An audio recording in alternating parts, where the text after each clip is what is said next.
Assalamualaikum warahmatullahi wabarakatuh. Bertemu lagi bersama Bapak. Hari ini kita masih belajar tentang tematik, yaitu tema 1 organ gerak hewan dan manusia, subtema 1 organ gerak hewan, pembelajaran 5 dan 6. Nah, sebelum pembelajaran dimulai, jangan lupa untuk berdoa terlebih dahulu ya. Untuk materi yang akan kita pelajari hari ini yaitu ada 3, yaitu IPA KD 3.1 dan 4.1, alat gerak pada hewan vertebrata dan hewan invertebrata. Kemudian bahasa Indonesia KD 3.1 dan 4.1 mengenai mengembangkan ide pokok, dan SBDP KD 3.1 dan 4.1 tentang jenis-jenis gambar ilustrasi dan membuat gambar ilustrasi sesuai tema. Nah, jadi simak videonya baik-baik ya. Oke anak-anak hebat, bicara tentang hewan, bahwa pada dasarnya hewan itu dibagi menjadi 2 kelompok, yaitu vertebrata dan invertebrata. Nah, pengelompokan tersebut dilakukan berdasarkan ada atau tidaknya tulang belakang di dalam tubuhnya. Nah, kalau hewan vertebrata itu memiliki tulang belakang, dan kalau hewan invertebrata itu tidak memiliki tulang belakang di dalam tubuhnya. Nah, pada umumnya hewan invertebrata memiliki alat gerak yang serupa dengan hewan vertebrata. Nah, perhatikan di sini ada contoh hewan berdasarkan alat geraknya. Hewan vertebrata contohnya seperti kucing berjalan menggunakan kaki, kemudian kelinci melompat menggunakan kaki, burung hantu terbang menggunakan sayap, ikan hiu berenang menggunakan sirip, buaya bergerak dengan menempelkan perutnya ke tanah atau melata, dan burung kasuari berjalan menggunakan kakinya. Nah, kemudian ada juga hewan invertebrata, contohnya seperti laba-laba bergerak menggunakan kakinya, siput bergerak menggunakan otot perutnya, gurita bergerak menggunakan tentakelnya, cacing tanah bergerak menggunakan perutnya, capung terbang menggunakan sayapnya, dan bintang laut bergerak menggunakan ampula di kaki tabungnya.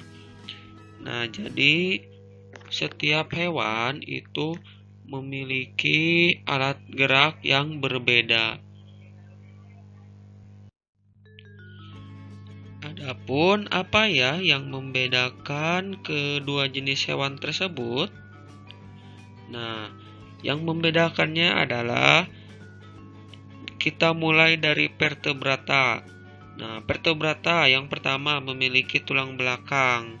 Kalau invertebrata tidak memiliki tulang belakang. Kemudian, kalau vertebrata memiliki bagian tubuh yang umum seperti kepala, leher, dan badan. Tetapi invertebrata memiliki anatomi tubuh yang masih sederhana.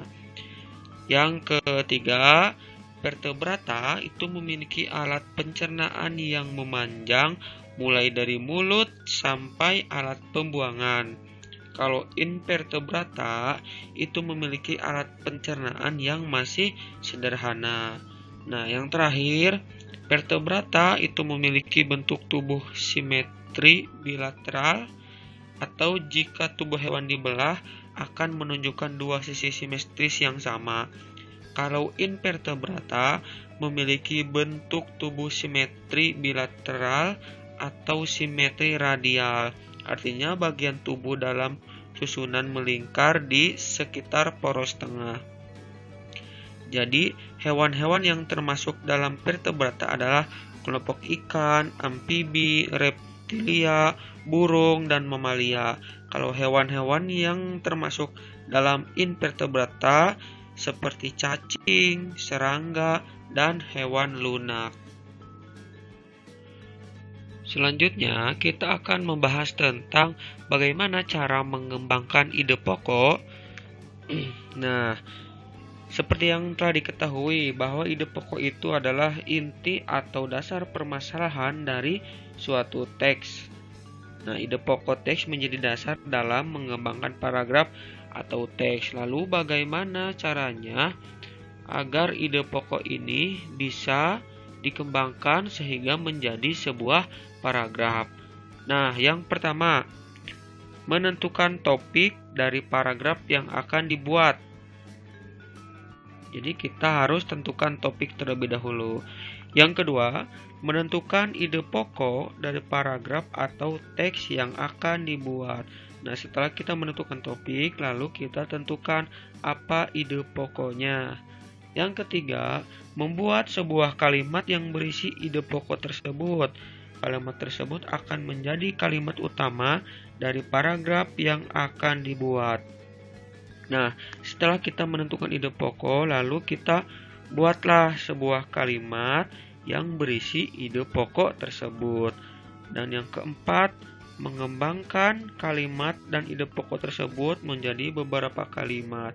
Nah, setelah kita mendapatkan ide pokok, lalu kita kembangkan menjadi beberapa kalimat. Nah, kemudian yang kelima, menulis beberapa kalimat yang berisi informasi-informasi tambahan untuk mendukung kalimat utama yang telah dibuat. Nah, jadi yang kelima ini kita membuat kalimat penjelas ya. Jadi untuk menambahkan informasi-informasi yang akan kita tulis. Dan yang terakhir, menyusun kalimat-kalimat tersebut menjadi sebuah paragraf yang padu. Nah, jadi bagaimana? Sudah bisa cara mengembangkan ide pokok? Nah, lanjut, kita akan belajar tentang gambar ilustrasi.